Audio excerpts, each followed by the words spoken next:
مسیح میں آپ سبوں کی سلامتی ہو۔ آج ہم پیدائش کی کتاب کے دوسرے باب میں سے سیکھیں گے۔ اس باب کے آغاز میں ہم 7ویں دن کے بارے میں پڑھتے ہیں کہ 7ویں دن خدا اپنے کام کو ختم کرتا ہے اور آرام کرتا ہے، اور پھر چوتھی آیت سے ہم دوبارہ سے پچھلے دنوں کے بارے میں پڑھتے ہیں کہ کس طرح زمین پر پودے اگے اور پھر انسان کا بنایا جانا دوبارہ سے دہرایا جاتا ہے، اور پھر انسان کو باغ عدن میں رکھا جاتا ہے۔ اس بات کے بارے میں ہم پڑھتے ہیں، اور اس کے بعد حیات اور نیک و بد کی پہچان کے درخت کے بارے میں بھی ہمیں ذکر ملتا ہے، اور پھر باغ عدن سے نکلنے والا دریا اور اس سے نکلنے والی 4 ندیوں کے بارے میں ہم دیکھتے ہیں، اور پھر ہمیں پتہ چلتا ہے کہ وہاں خدا آدم کو ایک کام دیتا ہے، یعنی باغ کی نگہبانی۔ اس کا مطلب کہ کام کرنا ہمیں خدا کی طرف سے ملا ہے، اور پھر خدا آدم کو ایک حکم دیتا ہے کہ نیک و بد کی پہچان کے درخت میں سے نہ کھانا، اور پھر اسی دن یعنی چھٹے دن خدا آدم کے لیے ایک مددگار بناتا ہے،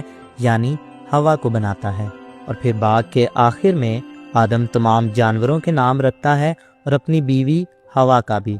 دوسرے باب کے آغاز میں ہمیں سبت کا ذکر ملتا ہے کہ خدا نے انسان کو تب سبت دیا جب دنیا میں کوئی مذہب نہیں تھا، کوئی قوم نہیں تھی اور نہ ہی کوئی کیلنڈر تھا۔ تب خدا کا اپنا کیلنڈر تھا، اور باب کے آخر میں ہمیں آدم کے مددگار یعنی ہوا کا ذکر ملتا ہے۔ یہ دونوں چیزیں خدا نے انسان کو گناہ سے پہلے دیں، اور جتنی ضروری انسان کے لیے شادی ہے اتنا ہی ضروری سبت بھی، خدا کا سبت، اور خدا کے کیلنڈر کے مطابق وہ ہفتے کا 7واں دن ہے، یعنی ہفتے ہی کا دن ہے۔ اور اس باب میں ہمیں دریا اور ندیوں کا بھی ذکر ملتا ہے، اور ان کے ساتھ کچھ قیمتی چیزوں کا بھی، جیسے سونا، موتی اور کچھ قیمتی پتھر وغیرہ۔ لیکن ان سب سے زیادہ قیمتی چیز عدن میں موجود تھی، یعنی خدا اور اس کی حضوری،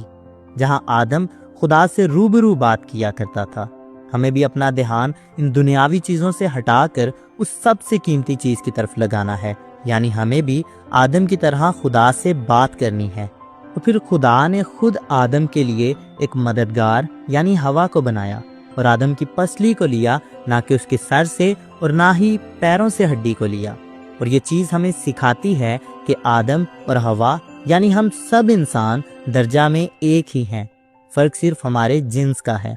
اور اس بات کو بعد میں پولس رسول نے بھی بیان کیا کہ مسیح میں ہم سب